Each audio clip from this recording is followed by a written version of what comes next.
તો આપણે આવી ગયા છે જેસલ તોરલની સમાધિ મંદિરના અંદર. તો હું તમને હવે ઇતિહાસ જણાવું જેસલ તોરલનો, કચ્છની ધરતીનો કારુડો નાગ. ફાઇનલી હવે આપણે જઈએ છે આપણા ઘર સુરત તરફ. તો ભાઈ પહોંચી ગયા છીએ આપણે ઘરે. પતી ગઈ છે આપણી ટ્રીપ. ઓલમોસ્ટ 3500 કિલોમીટર ડ્રાઈવ થઈ ગયું છે. તો આ છે અંજારની માર્કેટ, જેને ખત્રી બજાર પણ કહેવાય છે, માલાસરા માર્કેટ પણ કહેવાય છે. કોઈને અગર શોપિંગ કરવું હોય આ માર્કેટમાં આવી શકો છો. આ રીતના છે બધું, સ્ટોલ બધી વસ્તુ મળે છે અહીંયા. અને પ્લસ કોઈને વિલાસ જોતા હોય કે 1 BHK 2 BHK વિલાસની રિક્વાયરમેન્ટ છે, એ પણ અવેલેબલ છે અહીંયા પાછળની સાઈડ. ઓલમોસ્ટ 15-16 દિવસ થઈ ગયા. 15-16 દિવસથી બહાર જ હતા.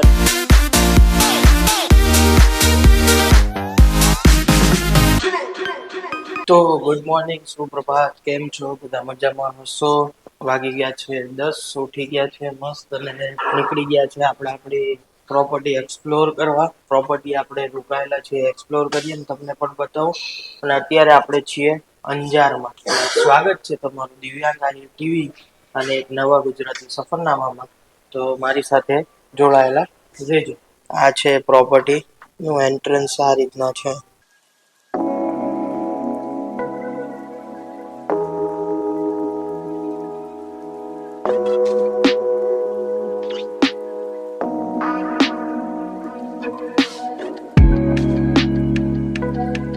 આ છે પ્રોપર્ટીનું ગાર્ડન એરિયા. અહીંયા ગાર્ડન એરિયા છે.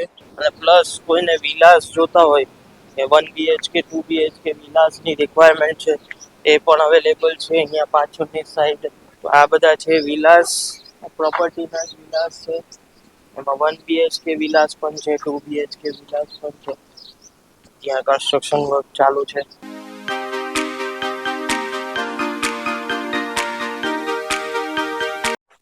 તો હેલો નીકળી ગયા છે બહાર, થઈ ગયા છે તૈયાર.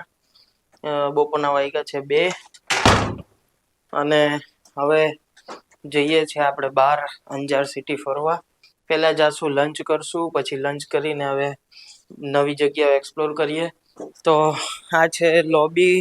અહીંયા છે પાછળની side swimming pool. Main side છે અહીંયા એન્ટ્રન્સ ને એક્ઝિટ. નીકળી ગયા બહાર. એ રહે આપણી ગાડી. અહીંયા આ રીતના ઇલેક્ટ્રિક કાર પણ મૂકેલી છે, કેમ કે બહુ દૂર વિલાસ છે ત્યાં લઈ જવા માટે. આ છે આ રીતના એન્ટ્રન્સ હોટલનું. બહુ મસ્ત પ્રોપર્ટી છે.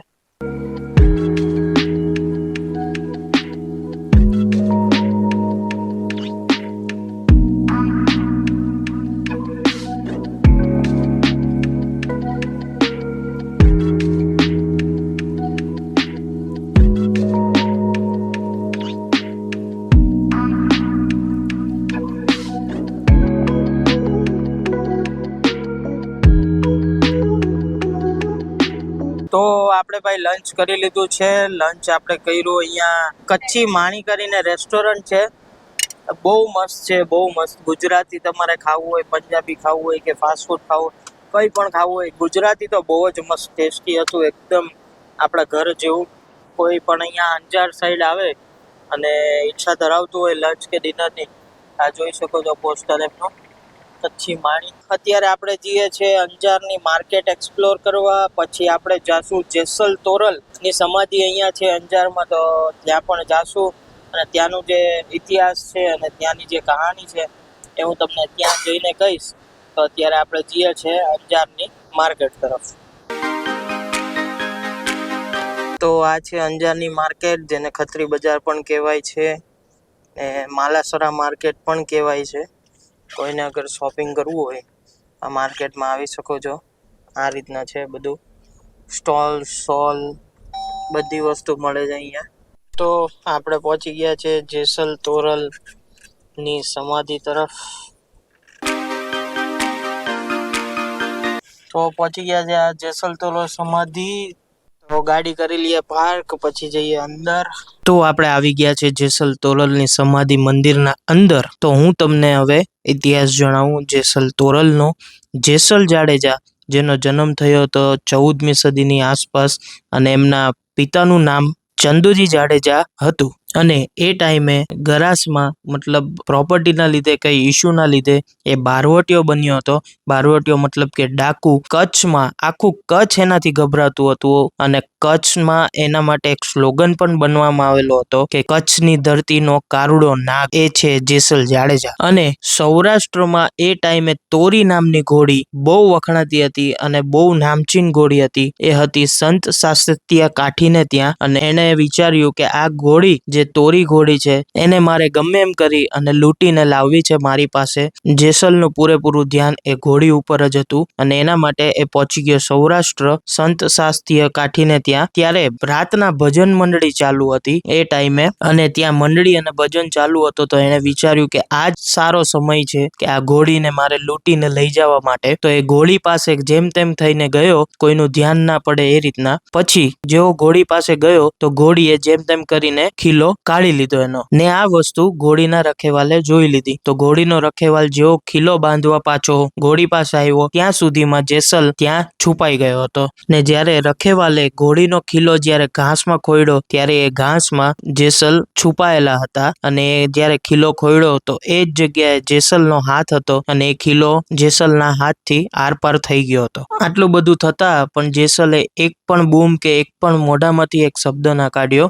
લોહી લુહાણ થઈ ગયો તો પૂરેપૂરો હાથ. અને પછી જ્યારે બધું પત્તા બધાને ખબર પડી ત્યારે સંત કાઠી પાસે જેસલને લઈ જવામાં આવ્યા, અને પછી સંતે કીધું આટલો વીરતા વાળો માણસ તમે કઈ આટલું થયું ને કઈ બોલ્યા પણ નહીં, માંગો માંગો તમને શું જોઈએ છે. પછી જેસલે ત્યાં કીધું કે હું તમારી તોરીને લેવા આવ્યો છું. તો સંતે કીધું કે જાઓ, આજથી તોરી રાણી તમારી. તો જેસલે તેમને કીધું કે હું તોરી રાણીની વાત નથી કરતો, હું તોરી ઘોડીની, તમારી જે ઘોડી છે એની વાત કરું છું. તો સંતે હસતા હસતા કહ્યું તો આ જાઓ, આજથી આ ઘોડી પણ તમારી. સૌરાષ્ટ્ર આવ્યા ત્યારે સતી તોરલ અને તોરી ઘોડી એમને સાથે લઈને આવ્યા, અને એ જ્યારે પાછા આવતા હતા સૌરાષ્ટ્રથી કચ્છ આવવા માટે વચ્ચે દરિયો આવે છે, તો દરિયાના માર્ગથી આવતા હતા તો હોડીમાં આવતા હતા ત્યારે દરિયો આખો ગાંડો થયો. ત્યારે સતી તોરલ એમનેમ બેઠા હતા અને આટલા મોટા વીર જેસલ જેણે આટલા બધા ડકેતી કરી તો એ પણ ડરી ગયા. અને ત્યારે એમને તોરલને કીધું કે તમે કેમ આવી રીતના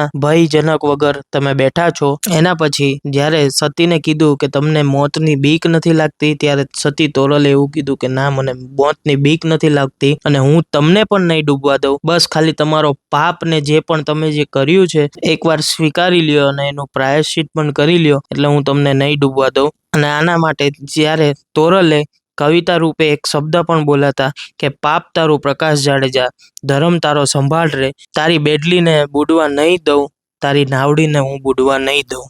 પછી બધા પાપોનો જેસલ ત્યારે સ્વીકાર કરે છે કે મેં આ બધી વસ્તુઓ કરી હતી ને આજે બધું ત્યારે સ્વીકાર કરે છે.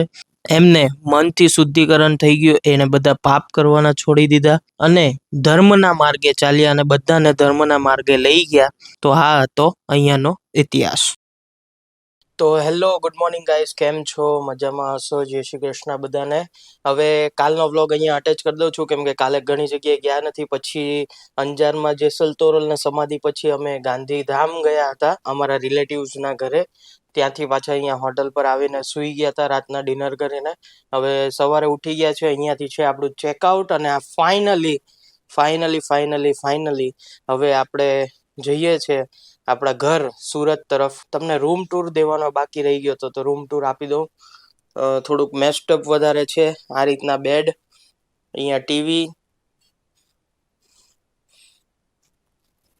ત્યાં આપણી ગાડી છે, સ્નેક્સ, ટી કોફી મેકર અને કોલ્ડ ડ્રિંક્સ ને વોટર ને મિની બાર ટાઈપ આપેલું હતું.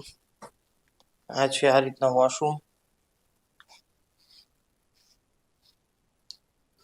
તો નીકળીએ આપણે આપણા ઘર તરફ. તો હવે નીકળીએ સુરત તરફ. બોલો દ્વારિકાધીશની જય. બહુ મસ્ત પ્રોપર્ટી હતી. કોઈ પણ અંજાર સાઈડ આવે અને રોકાવું હોય, સ્ટે કરવું હોય, સ્ટે કરી શકે છે. કોઈ પણ વસ્તુનું પ્રોબ્લેમ નહોતું. બહુ મસ્ત અને એકદમ બજેટમાં હોટલ હતી, એટલે જ અમે રાખેલી હતી. અને આખી ટ્રીપનું બજેટ ને જે પણ હતું, મતલબ કે બજેટ કે કઈ રીતના ફરવાનું બજેટ, ક્યાંનું કઈ પ્રાઇસ, ડીઝલ કેટલાનું ગયું, હોટલનો સ્ટે કેટલો ગયો, તેના માટે સુરત જઈને હું એક અલગથી વિડીયો બનાવીશ અને પ્રોપર બજેટ મૂકી દઈશ. એટલે એનાથી તમને ખ્યાલ પડે કે કેટલા બજેટમાં આપણે કઈ જગ્યાએ કઈ રીતના ટ્રાવેલ કરવું એ બધું સુરત જઈને હું બધી ડિટેલ્સ મુકાવી દઈશ. તો વાગી ગયા છે બપોરના 1. આપણે આવી ગયા છીએ લંચ કરવા. કાલે જ્યાં લંચ કર્યું હતું કચ્છી માણીમાં, ત્યાં જ બહુ મસ્ત ખાવાનું હતું, ત્યાં જ આવી ગયા છે લંચ કરવા. આજે હું તમને અંદરનું પણ બધું બતાવીશ, રેસ્ટોરન્ટ કેવું બનાવ્યું છે, રેસ્ટોરન્ટનું ઇન્ટિરિયર હું તમને આજે બતાવીશ અને ફૂડ પણ. આ રીતના પ્લેટ્સ આપે છે, સ્પૂન, પ્લેટ્સ, અને આ એમ્બિયન્સ છે અહીંયાનું.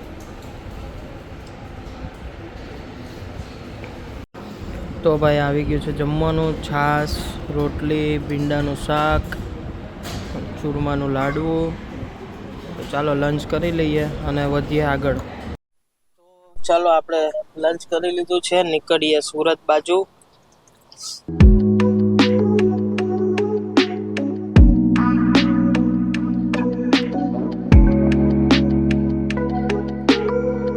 તો પકડી લીધો છે હાઈવે NH41.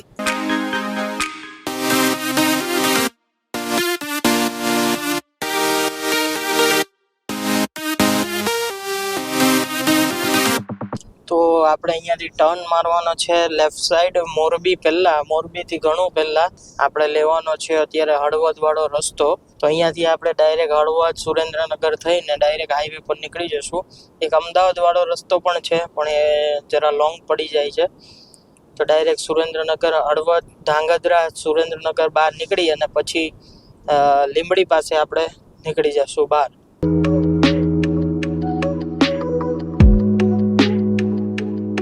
અમદાવાદ થાય છે 194 કિલોમીટર, ગાંધીનગર 220, ધ્રાંગધ્રા 72, 72 અને હળવદ 41 કિલોમીટર થાય છે અહીંયાથી. અને આ લેફ્ટ સાઈડ જે sugar and spice GK hotel તમને જોવામાં આવે છે, એ બહુ હોટલ સારી છે. કોઈ પણ અહીંયા રાતે પહોંચે અને સ્ટે કરવું હોય, સ્ટે પણ કરી શકે છે. હું એકવાર અહીંયા હળવદ આવેલો હતો એક ફંક્શનમાં, ત્યારે અહીંયા જ હું રોકાયેલો હતો. આપણે પહોંચી ગયા છીએ ધાંગધ્રા બાયપાસ અને ઊભા રહી ગયા છીએ અહીંયા રસ પીવા. તો રસ પી લઈએ મસ્ત અને પછી આગળ વધીએ. તો આવી ગયો છે રસ, પી લઈએ રસ. મીઠો છે રસ ભાઈ, શેરડી સારી છે, તાજી શેરડી છે.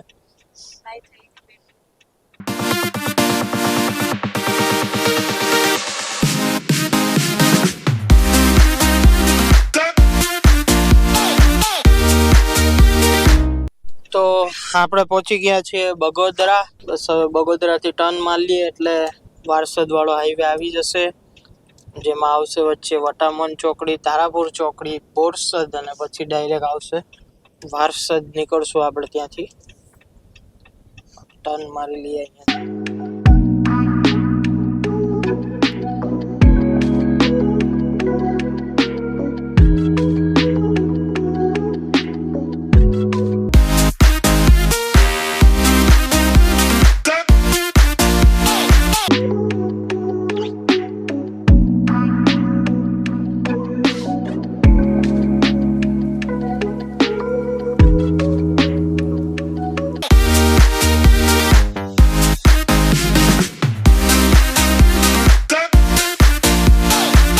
તો આપણે ચડી ગયા છીએ નેશનલ એક્સપ્રેસ હાઈવે 4માં, જે દિલ્હીથી મુંબઈ બનાવવામાં આવે છે. આપણે વારસદ જે ટોલ નાકું છે એ ક્રોસ કરીએ તો ત્યાંથી જ આ લેન અલગ પડીને હમણાં જ આ એક્સપ્રેસ વારસદથી લઈને ભરૂચ સુધી હમણાં જ હાલમાં જ એપ્રોક્સ અઠવાડિયામાં જ ચાલુ કરવામાં આવ્યો છે.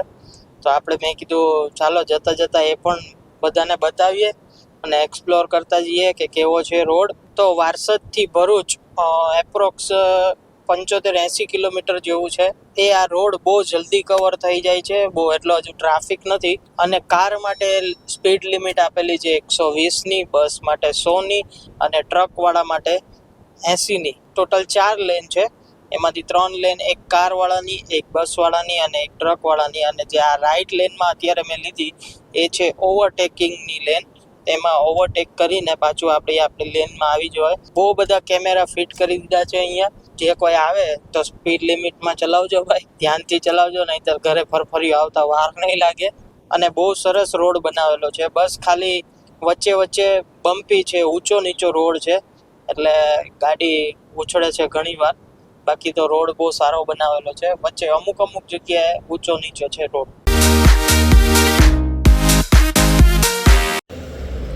તો એક્સપ્રેસ ઉતરીને આવી ગયા છે ડિનર કરવા. અહીંયા ફાસ્ટ ફૂડ ને ચાઇનીઝ ને એવું છે. બધાને કોઈ એટલી ભૂખ નથી એટલે પ્રોપર ડિનર નથી કરવું, કે ફાસ્ટ ફૂડ ખાઈ લઈએ. તો સ્વાગત છે તમારું ઇન્ડિયાના સૌથી ક્લીનેસ્ટ સિટી સુરતમાં. અને આપણે પહોંચી ગયા છે સુરત, આપણા ઘરે. ઓલમોસ્ટ 15-16 દિવસ થઈ ગયા. 15-16 દિવસથી બહાર જ હતા. અને આ ટ્રીપ હવે ખતમ થઈ છે. પહોંચી ગયા છે સુરત. વાગ્યા છે ઓલમોસ્ટ 11:30. 1:30 વાગે આસપાસ અંજારથી નીકળ્યા હતા અને 11:30 વાગે પહોંચી ગયા છે આપણે સુરતમાં. તો ભાઈ પહોંચી ગયા છીએ આપણે ઘરે. પતી ગઈ છે આપણી ટ્રીપ. ઓલમોસ્ટ 3500 કિલોમીટર ડ્રાઈવ થઈ ગયું છે. કાલના બ્લોગમાં હું બતાવીશ તમને. અને વાત કરું તો ડિનરની, તો નહોતું સારું ભાઈ, નહોતી મજા આવી. ઠીક પણ નહોતું, મજા નહોતી આવી ખાવામાં. અને વાત કરું એક્સપ્રેસની, તો એક્સપ્રેસ તો બહુ ફટાફટ આપણે કવર કરી લીધો. પણ એના પછી ભરૂચ જઈને જે આપણે જૂના હાઈવે પર આવ્યો હતો તેમાં બહુ ટાઈમ લાગી જાય છે. ઓલમોસ્ટ 20-25 મિનિટ એમાં નીકળી જાય છે. તો જૂના હાઈવેથી ચાલો કે એક્સપ્રેસથી ચાલો તો ટાઈમ તો મારા અંદાજ પ્રમાણે બરોબર જ થાય છે. અગર કીમ સુધી ચાલુ કરી નાખે બેસ્ટ રહેશે. અત્યારે ભરૂચ સુધી ચાલુ છે. અને બસ આજના વ્લોગ માટે આટલું જ. હોપ તમને આ મારી ટ્રાવેલ સિરીઝ ગમી હશે. આવી જ રીતના સપોર્ટ કરજો. લાઈક કરો, શેર કરો, સબસ્ક્રાઈબ કરો અને કોમેન્ટ કરતા જાઓ કે હવે નેક્સ્ટ ટ્રીપ ક્યાં મારીએ. તો જેટલી વધારે કોમેન્ટ આવશે એટલી વધારે જલ્દી આપણે ટ્રીપ મારશું. અને કોમેન્ટ કરજો જરૂરથી કે નેક્સ્ટ ટ્રીપ ક્યાં મારીએ. તો ટૂંક સમયમાં જ નેક્સ્ટ ટ્રીપ માટે તૈયાર રહેજો. તો મળીએ આપણે. જય શ્રી કૃષ્ણ.